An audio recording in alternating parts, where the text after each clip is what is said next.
નમસ્કાર, જય હિન્દ, વંદે માતરમ વિદ્યાર્થી મિત્રો, તમારું સ્વાગત છે આઈએસ લાઇફસ્ટાઇલ એકેડમી યુટ્યુબ ચેનલમાં. તમારામાંથી ઘણા બધા વિદ્યાર્થી મિત્રોનું સપનું છે કલેક્ટર બનવાનું, આઈએસ ઓફિસર બનવાનું, અને કેવી રીતે બનવું અને કેવી રીતે બની શકાય એની માહિતી આપણે આ વિડીયો ઇન્ફોર્મેશનમાં જોવાના છે. વિદ્યાર્થી મિત્રો, તમારું સપનું છે આઈએસ ઓફિસર બનવાનું, તો તમારી પાસે બે ઓપ્શન છે. એમાં એક ઓપ્શનનું નામ છે જીપીએસસી એક્ઝામ અને બીજો ઓપ્શનનું નામ છે યુપીએસસી એક્ઝામ. જીપીએસસી એક્ઝામ દ્વારા જ્યારે પણ ડેપ્યુટી કલેક્ટરની ભરતી બહાર પડે ત્યારે તમારે એ એક્ઝામ આપવાની રહેશે. વાત કરીએ એ એક્ઝામમાં કોણ પાર્ટિસિપેટ કરી શકે છે, તો એવા વિદ્યાર્થી જે સ્નાતક છે, જેને કહેવાય કે જેને ગ્રેજ્યુએશન કમ્પ્લીટ કરેલું છે અથવા ફાઇનલ યરમાં છે, જેની વય મર્યાદા 20 વર્ષ પૂર્ણ થઈ ગઈ છે.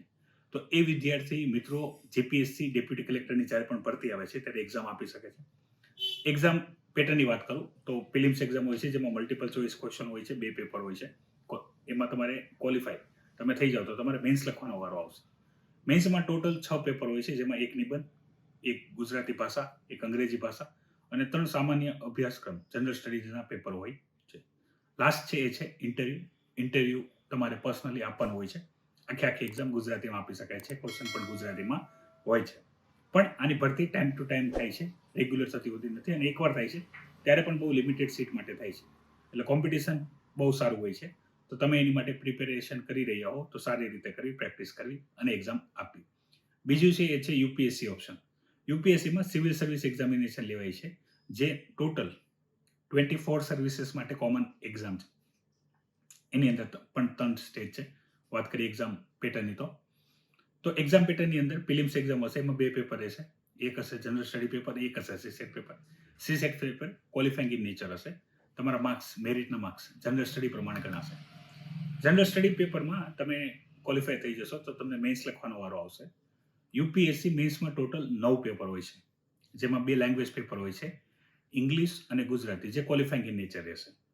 એની સિવાય બાકીના જે 7 પેપર છે, એમાં એક નિબંધનું પેપર, 4 જનરલ સ્ટડીના પેપર અને 2 ઓપ્શનલ પેપર. યુપીએસસી એક્ઝામમાં ઓપ્શનલ સબ્જેક્ટ હોય છે, જે જીપીએસસીમાં હોતો નથી. તમારે ટોટલ 1750 માર્ક્સ હોય છે યુપીએસસી મેન્સના. યુપીએસસી મેન્સમાં જે 7 સબ્જેક્ટ મેં તમને ગણાવ્યા, 2 લેંગ્વેજ પેપર ક્વોલિફાઈંગને બાદ કરીને, એમાંથી તમારું મેન્સનો મેરિટ બને છે. અને મેન્સનો મેરિટ જો ક્વોલિફાઈંગ તમે કરો છો કેટેગરી વાઇઝ, તો તમારો ઇન્ટરવ્યુમાં વારો આવે છે. ઇન્ટરવ્યુ વિદ્યાર્થી મિત્રો આપવા માટે દિલ્હી જવું પડે છે. ઇન્ટરવ્યુની અંદર તમે કોઈ પણ ભાષામાં આપી શકો છો, ઇંગ્લિશ, હિન્દી, ગુજરાતી, જે પણ તમારે સુટેબલ તમારી લેંગ્વેજ હોય એ લેંગ્વેજમાં ઇન્ટરવ્યુ તમે આપી શકો છો. ગૌર કરવા જેવી વાત એવી છે કે યુપીએસસી એક્ઝામમાં પ્રિલિમ સ્ટેજની અંદર કોઈ મીડિયમ હોતું નથી. એના ક્વેશ્ચન પેપર ઇંગ્લિશ અને હિન્દીમાં હોય છે. જ્યારે મેન્સ તમે ગુજરાતીમાં લખી શકો છો અને ઇન્ટરવ્યુમાં તમે જવાબ ગુજરાતીમાં આપી શકો છો. આ 2 રસ્તા છે આઈએસ ઓફિસર બનવાના, કલેક્ટર બનવાના. બંનેમાં પોસ્ટિંગમાં ડિફરન્સ હોય છે. તમે એ ઇન્ફોર્મેશન જાણવા માંગતો હોય તો પણ કમેન્ટ કરજો, તો ફરીથી હું તમારી સાથે ઇન્ફોર્મેશન શેર કરીશ. શું ડિફરન્સ હોય છે જે વિદ્યાર્થી જીપીએસસી પાસ કરીને કલેક્ટર બને છે, જે વિદ્યાર્થી યુપીએસસી પાસ થઈને કલેક્ટર બને છે, એમાં ડિફરન્સ શું હોય છે. બીજો એક ક્વેશ્ચન સાથે સાથે લઈ લો, જે વિદ્યાર્થી મિત્રો વારંવાર પૂછે છે. દાખલા તરીકે યુપીએસસી એક્ઝામ આપી છે, યુપીએસસી એક્ઝામ પાસ કરીને કલેક્ટર બનવું છે, તો જીપીએસસી એક્ઝામ આપવી કમ્પલસરી છે? એનો જવાબ છે ના, બિલકુલ કમ્પલસરી નથી. બંને એક્ઝામ અલગ અલગ છે, અલગ અલગ રીતે લેવાય છે.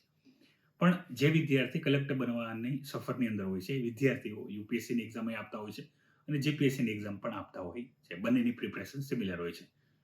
ઘણા બધા એવા વિદ્યાર્થી છે જેને તૈયારી યુપીએસસી આઈએસ ઓફિસર બનવા માટે જ કરેલી હોય છે, પણ યુપીએસસીની તૈયારી જ્યારે કરે, સિલેબસ એ યુપીએસસીનો વધારે છે, ટફ કોમ્પિટિશન હોય છે અને પ્રિપરેશન એ વધારે કરવાની હોય છે. તો જે વિદ્યાર્થી મિત્રો યુપીએસસી આઈએસ ઓફિસરની તૈયારી કરી લે છે, એમના માટે જીપીએસસી આઈએસ ઓફિસરના રસ્તા થોડા સરળ થઈ જાય છે, કારણ કે જીપીએસસી કરતાં યુપીએસસીનો સિલેબસ મોટો છે. ઓપ્શનલ સબ્જેક્ટ એ છે યુપીએસસીની અંદર, પણ એ અલગથી નથી જોવાતો હોતો, કારણ કે મોસ્ટ ઓફ ધી કેસમાં ગુજરાતના વિદ્યાર્થીઓ યુપીએસસીમાં ઓપ્શનલ સબ્જેક્ટમાં ગુજરાતી લિટરેચર લેતા હોય છે. ગુજરાતી લિટરેચર માત્ર એને યુપીએસસીમાં જ કામ નથી આવતો, પણ જીપીએસસી મેન્સ એક્ઝામમાં ગુજરાતી એક મેન સબ્જેક્ટ છે, તો એમાં પણ એને સ્કોરર નીવડે છે. બીજું, ગુજરાતી લિટરેચર ઓપ્શનલ સબ્જેક્ટ લેવાથી વિદ્યાર્થીઓની ગુજરાતી ભાષા ઉપરની જે પકડ, સામાન્ય રીતે કોલેજ દરમિયાન ઇંગ્લિશમાં કોલેજ હોય તો એ દરમિયાન જે છૂટી ગઈ પકડ ફરીથી આવે છે, તો એ એમને બેનિફિટ થાય છે. ખાસ વસ્તુ જે છે મેન્સ એક્ઝામમાં એ છે લખવાની ભાષા, અને તમારી ભાષા કેવી છે. આપણે જે રીતે ઘરે વાત કરતા હોઈએ, જે રીતે આપણે બહાર વાત કરતા હોઈએ, એવું આપણે જ્યારે મેન્સ એક્ઝામની અંદર આન્સર લખતા હોય ત્યારે આપણે એ આન્સરની અંદર જે એક અધિકારી તરીકેની જે ભાષા હોવી જોઈએ, જે ભાષા આપણે લખવામાં વપરાશે, વહીવટી જ્યારે આપણે કામ કરતા હશો ત્યારે, મતલબ જ્યારે પોસ્ટિંગ થઈ જશે, તમે આઈએએસ ઓફિસર હશો ત્યારે, તો એ વસ્તુ હાંસલ થઈ જાય છે. આની સિવાય પણ તમને યુપીએસસી કે જીપીએસસી એક્ઝામ બાબતે અન્ય કોઈ પણ વધારે જાણકારી જોતી હોય, જેમ કે એક્ઝામ પેટર્નની detail information, preparation strategy, book list, તો એ ઓલરેડી યુપીએસસી જીપીએસસી પ્લેલિસ્ટની અંદર અવેલેબલ છે. તો તમે યુટ્યુબ ચેનલની અંદર જઈને અવશ્ય જોઈ શકો છો. અને અન્ય કોઈ પણ ડાઉટ હોય તો પણ તમે વિડીયોની કમેન્ટ બોક્સમાં કમેન્ટ કરી શકો છો. તો એ માહિતી હું તમને ફરીથી વિડીયોના માધ્યમથી પ્રોવાઈડ કરીશ. તો વિદ્યાર્થી મિત્રો, આ ઇન્ફોર્મેશન હતી, તમે કઈ રીતે કલેક્ટર બની શકો છો અને તમારી પાસે શું ઓપ્શન છે. તો આજના માટે એટલી જ ઇન્ફોર્મેશન છે. નેક્સ્ટ લેક્ચરમાં નવી માહિતી સાથે ફરીથી મળશું. ત્યાં સુધી તમારાથી વિદાય લઉં છું. જય હિન્દ, વંદે માતરમ.